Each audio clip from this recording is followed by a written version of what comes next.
Hi hello friends, welcome back to Media Talks. நான் உங்கள் Mounika. So நேற்றுக்கு நம்ம லக்ஷ்மி பிரியா வந்து பார்த்திங்கன்னா லைவ் வந்திருந்தாங்க. அதில் அப்கமிங் பற்றி நிறைய பேர் வந்து கொஷின் கேட்டிருந்தாங்க. அதுக்கு நம்ம எல்பி என்ன சொல்லியிருந்தாங்கன்னா, லாஸ்ட் டே இன்னும் ஷூட் வாங்க, அது நம்ம இன்றைக்கி எபிசோட் பார்த்தோம் இல்லையா, அது வரைக்கும் தான் வந்து லாஸ்ட் ஷெட்யூலில் ஷூட் வந்து ஓவர் ஆகிருக்கு.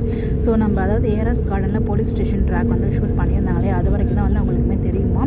ஸோ இன்னும் வந்து மேக்ஸிமம் 1 or 2 டேஸில் அவங்களுக்கு இந்த மந்த்துக்கான ஷெட்யூலுக்கு ஷூட்டிங் வந்துருவாங்க. ஸோ அப்போ ஷூட்டிங் ஸ்பாட்லேருந்துமே லைவ் வரதா சொல்லியிருக்காங்க.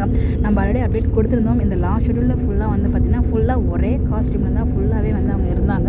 ஸோ அந்த ஒரு காஸ்டியூம் அதே கண்டினியூட்டி காஸ்டியூமில் தான் வந்து பார்த்திங்கன்னா ஃபுல்லாக லாஸ்ட் ஷெட்யூலில் எண்ட் ஆச்சு இல்லையா, எங்கே எண்ட் ஆச்சோ அது ஃபுல்லாக தான் இந்த ஷெட்யூல் ஃபுல்லாகவே அதே காஸ்டியூமில் தான் இருந்தாங்க. அந்த ஒரு காஸ்டியூமில் தான் ஃபுல் ஷூட்டுமே போயிருக்காது. விடிய ஷூட்டிங்லாம் போச்சு, 2-3 நாள் அப்படிங்கிற அப்டேட்லாம் கொடுத்துருந்தோம் இல்லையா. அதை அவங்க சொல்லியிருக்காங்க. அந்த போலீஸ் ஸ்டேஷனில் இருக்குன்னா முதல் நாள் 2 மணிக்கு, அதாவது ஆஃப்டர்நூன் 2 o'clock ஸ்டார்ட் பண்ண ஷூட், அதாவது நெக்ஸ்ட் டே மார்னிங் 5 o'clock வரைக்கும் ஷூட் போயிருக்கு. இன்றைக்கி எபிசோட் ரொம்பவே நல்லா இருக்கும்னு சொல்லியிருந்தோம் இல்லையா. அந்த ஒரு எபிசோட் வந்து பார்த்திங்கன்னா அவங்க அந்த மிட் நைட்டில் எடுத்த ஒரு ஷூட் தான். ஸோ தூக்க கலக்கத்தில் தான் எடுத்தேன், பட் எபிசோட் பார்க்கும்போது ரொம்பவே நல்லா இருந்துச்சு அப்படின்னு சொல்லி எல்பியுமே ஷேர் பண்ணியிருந்தாங்க. ஸோ உண்மையிலே இன்றைக்கி எபிசோட் ரொம்பவே நல்லா இருந்துச்சு பார்க்குறதுக்கு. அதுதான் வந்து அவங்களுமே சொல்லியிருந்தாங்க. ஸோ கிட்டத்தட்ட இதே காஸ்டியூம் தான் ரொம்ப நாள் வந்து ஷூட் போச்சு. இது இல்லாமல் நம்மளுக்கு பார்த்தீங்கன்னா அப்கமிங் வீடியோஸில் என்ன இருந்துச்சுன்னா, நம்ம விஜய் வந்து பசுபதி வீட்டுக்கு போகிறது, நிவின் குமரன் அவங்களாம் இருக்க முடியும் அப்டேட் வந்து கிடச்சிருந்துச்சு.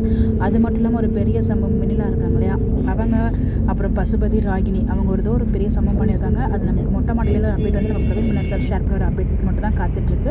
லாஸ்ட் ஷூட்டில் நமக்கு பெண்டிங்கில் இருக்குது. ரிமைனிங் எல்லாமே டெலகாஸ்ட் ஆகிடுச்சு தான் நினைக்கிறேன்.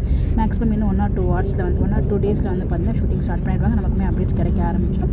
அப்டேட்ஸ் கிடச்சிடும் ஷேர் பண்ணலாம். இப்போ வரைக்கும் வந்து பார்த்திங்கன்னா நமக்கு அந்த போலீஸ் இன்றைக்கி எபிசோட் நடந்துச்சு இல்லையா, அது வரைக்கும் தான் ஷூட்டிங் வந்து போயிருக்கிறதா வந்து நமக்கு எல்பி வந்து ஷேர் பண்ணியிருக்காங்க. பார்ப்போம் அப்கமிங் என்ன வரப்போகுதுன்னு சொல்லி. நீங்கள் யாரெல்லாம் லைவ் பார்த்தீங்க இது இல்லாமல், ஸோ வேறு ஏதாச்சும் நீங்கள் லைவில் பார்த்துருந்தீங்கன்னா கமெண்ட்டில் ஷேர் பண்ணுங்கள்.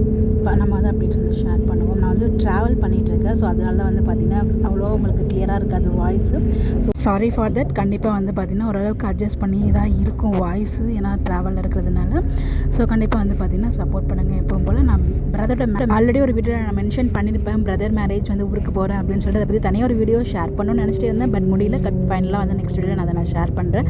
பட் நான் அப்லோட் பண்ணி எப்போ உங்களுக்கு அந்த வீடியோ வரும்னு எனக்கு தெரியாது. பிகாஸ் அவ்வளோ ஸ்லோவாக இருக்குது நெட்டு ட்ராவல் இருக்கிறதுனால. ஸோ மேக்ஸிமம் வந்து இன்றைக்கி மார்னிங் நாளைக்கு மார்னிங்குள்ளே கிடச்சுன்னு நினைக்கிறேன் நான் போடுற வீடியோ. ஸோ பார்ப்போம். பாய் பாய்.